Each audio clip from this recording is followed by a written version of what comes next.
So, give me some insight. Give me some. I want to get your perspective on time management. What works for you? So, the first question for me, I would like to ask is: firstly, I'd like to appreciate you for actually jumping on the podcast and sharing your wisdom or your information and your knowledge. So, the first question I Thank you want so to much. ask you is jumping right straight into it, how do you prioritize your tasks? Okay, basically how I prioritize my task is usually based on what's more impactful to my future and where I'm going. Mm-hmm. Because many are the times that we have a lot of tasks at hand, but then it is not every task that we have that is impactful to our future and where we're going. So I usually rate my tasks based on how they impact my tomorrow. It could be next week, could be the other month, or 2 years from now. So that's my structure of prioritizing my tasks. Okay, so what impacts your future? So in this particular, can you share an example of three different tasks that you prioritize differently according to how they impact your future? Okay, so I'll give an example of, let's say I've got a deadline of recording podcast and putting out a podcast. And I also have to stick to my workout schedule because I try to work out and be healthy on daily basis. Yeah. So in that scenario, when I am faced with both, I will obviously prioritize recording my podcast, because then it positions me in a place of where people can see to say, okay, Niza has some insights on whatever it is that he shares about, and they can tell the next person, and who knows, maybe tomorrow I'll be called for a speaking engagement on brand management or personal development in the UK. Yeah, so that's an example of how I would prioritize based on where I'm going in the future. Not that my health is not important, but in that time and season that in the time and season that I'm in right now, I think positioning myself for where I'll be tomorrow is more important More important. than, yeah. Okay, great. Yes, yes. Now, so now in that situation, what happens? I'm pretty sure you, like every other person, gets distractions. How do you Yeah, yeah. limit, how do you limit your distractions? Because you said there's workout and there's podcasting. What do you do, Yeah. or how do you manage your distractions that come in between you doing either one of your two priority tasks? Okay, I'm not gonna say it's very easy. It's something that I'm still trying to get a handle on, but it all comes down to me being honest with myself and true to myself, and say whatever it is that I would consider a distraction, is it for momentary gratification, or is it something that will impact me in the long time? So if I rate it into the category of, okay, this would just gratify me momentarily, I would definitely try to, by all means, to put it aside. At times, maybe a chill would come up. Maybe your friends want to link up for coffee, maybe watch soccer or something like that. Yes, spending time with friends is very important, but if it comes at the wrong time and at the cost of you building towards what you want to build towards, it's a distraction. Yeah, then comes in the conversation of discipline and working around a discipline on prioritizing what's more important to you. Yeah. Interesting. Interesting that you talk about disciplines. Yeah. How how do you jump on and manage your deadlines? Because I mean, for you to hit a deadline definitely requires a lot of discipline. So how do you manage deadlines? All right, so I'll start by sharing my first deadline every day. My first deadline every day is to make my bed before leaving the house. So I think when it comes to managing deadlines, I really try to do it before time, like way ahead of time. Yeah. Mm-hmm. So say I leave the house at 8 a.m., 9 a.m., or 10 a.m. Mm-hmm. If I wake up or start my day at 6 a.m. or 5 a.m., that's the best time for me to make my bed. Yeah. So I'll give an example of the field that I'm in. It's a field that's full of deadlines. Like graphics design is a field that's full of, deadlines. So what I try as much as possible is to do work ahead of time. So let's say I have a conversation with a client. They say, no, we need a logo design. How long will it take? Tell them it will take business working days. I try as much as possible to be done with it in one business working, so that at least by the time it's 2 business working days, I already have something to send to them. And I'd be lying if I say that I don't slack on deadlines at times. So I've noticed that most of the times when I slack on deadlines it's because of procrastination. I thought I had enough time. But then the problem is that time is like a river. You know, the water that flows now and passes at the river will never come back again.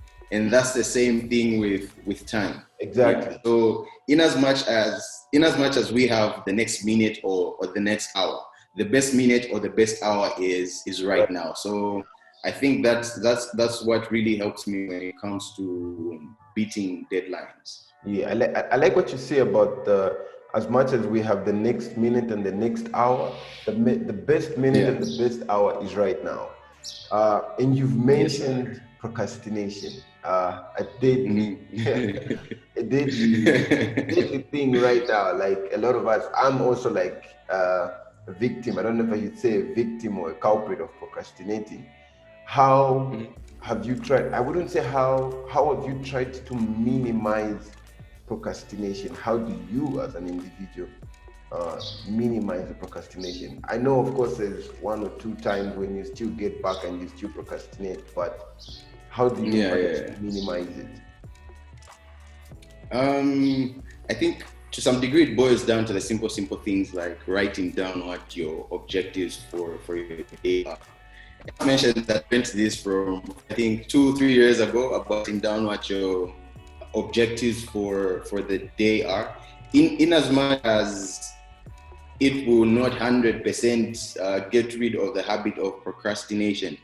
If something is right in front of you, it's constant reminder to say, I have to get this done. So what I usually do is I write on sticky notes to say, 1, I need to do this, 2, 3, and stick it somewhere on my laptop so that every time I am working, it constantly reminds me not to procrastinate. And also the whole idea of tomorrow is not promised. I may not have tomorrow to be great. I may not have time tomorrow to do something that would get my name to the books of history.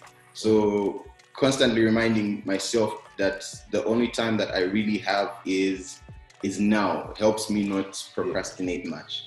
Yeah, so like constantly reminding myself and writing down my objectives and goals for the day.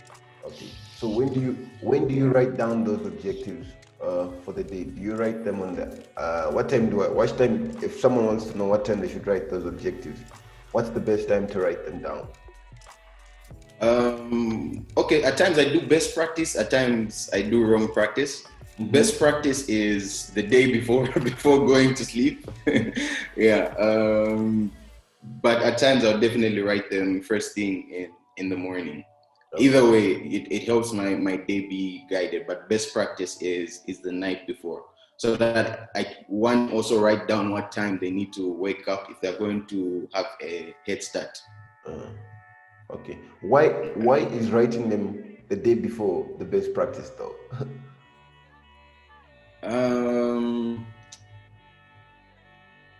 I think as human beings, as far back as history goes, we've got 2 ways of remembering. So actually 3, and it's linked to our senses. So it's either you hear something, or you see something. So it's either you hear something, you see something. Actually, just two. It's either you hear or see.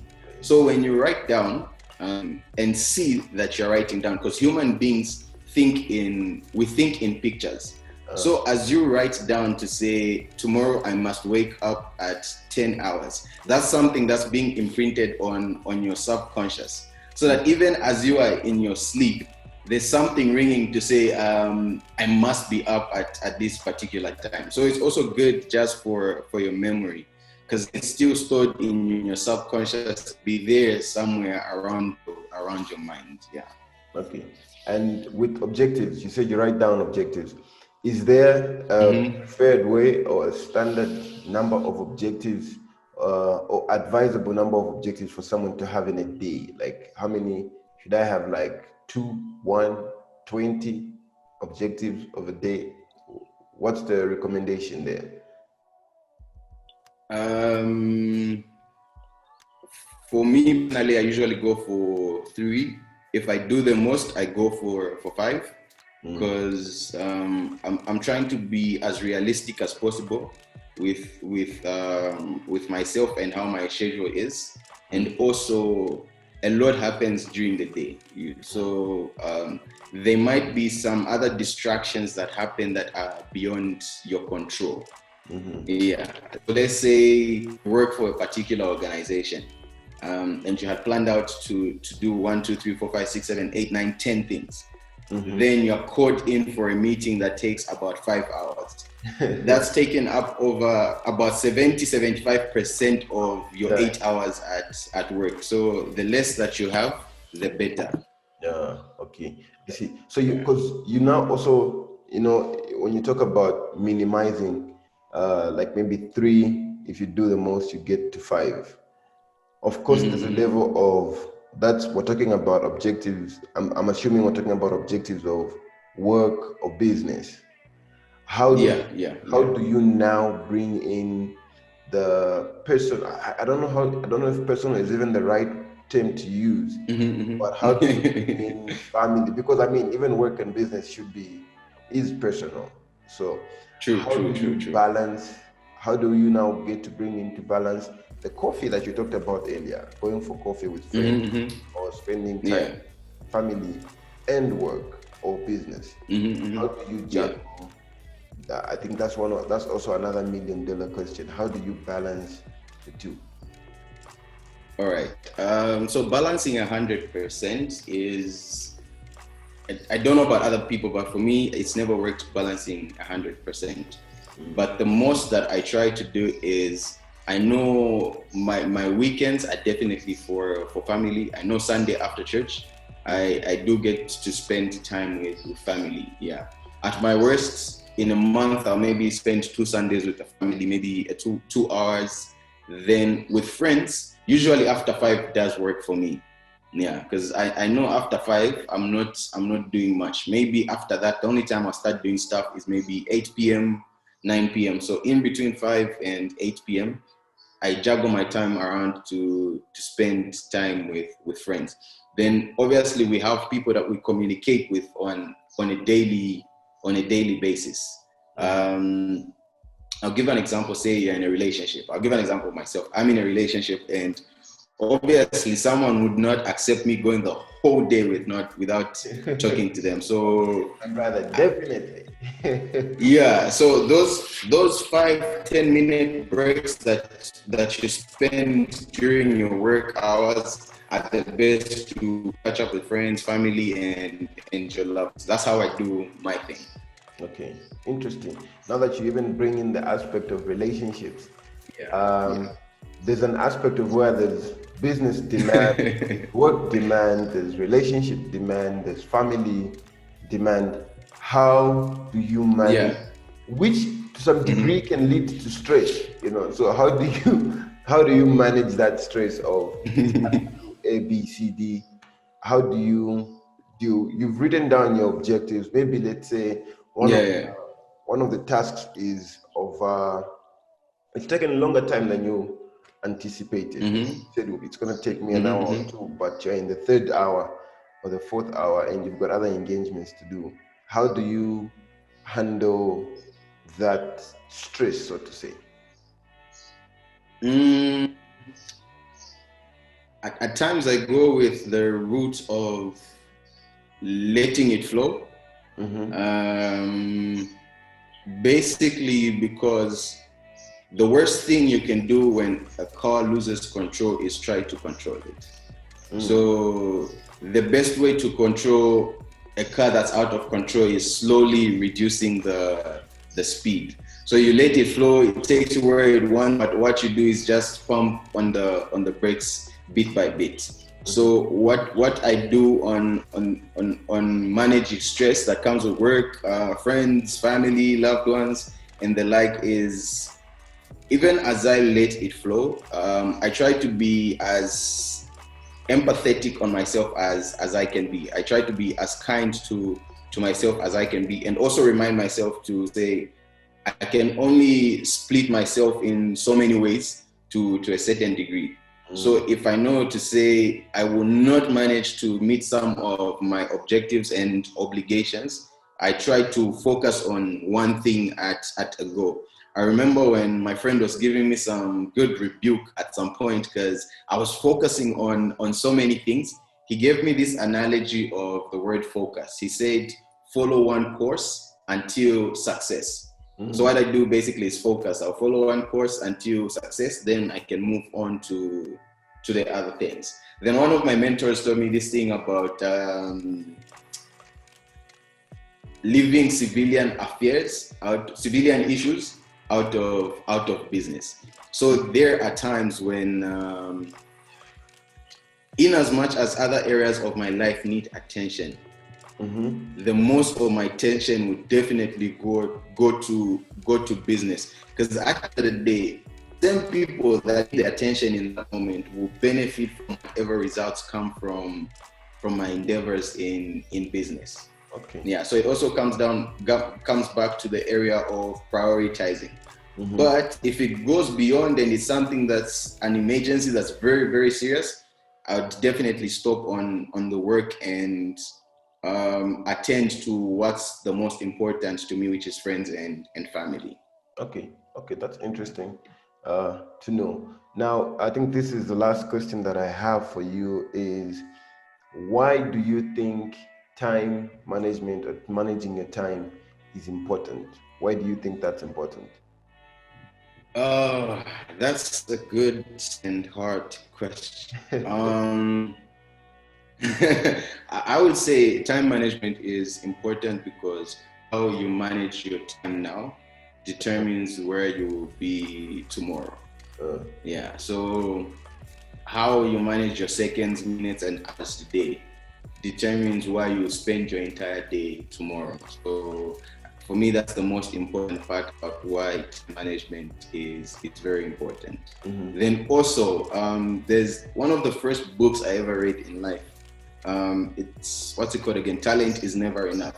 It mentioned how, because I'm obsessed with becoming a millionaire. At times I don't even have reasons why I want to become a millionaire, but I want to become a millionaire. So the author said, you can mess around with a millionaire's money. It doesn't matter because he will make that money again. But one thing you should not mess up with is his time, because time wasted is never regained. Yeah. And yes. And also being a follower of Jesus and a believer, it also shows that managing your time well is your gratitude to God for being on this earth. Exactly. The Bible asks us to number our days. In other words, it asks us to manage our time well. Yeah. So it's also gratitude to God to manage your time well, because then you're not taking the time that He's given you on earth for granted. So from it being how you manage your time today determines what will be tomorrow, it's also gratitude to God for being. Okay, interesting. So yeah. On that note that you talk about the importance of time management, and I know you're just fresh out of Lakers game. Do you think the Lakers manage their time? Do you think the Lakers manage their time well? I would say they not they did not manage their first and sorry, The first two the quarters. last few minutes of their first quarter, the second quarter, and the third quarter, they did not manage it very well. So the pressure that they brought in the fourth quarter was the pressure that they were supposed to bring in the first two quarters. I would be talking championship rings right now, but because of time not being well managed by the Lakers in the first few quarters, it costed them winning the championship and going to game 6. And there's no guarantee that they'll win the championship in game 6. Yeah. Because if Heats win game 6, it means we'll be at par and we'd have to go to game 7. Yeah.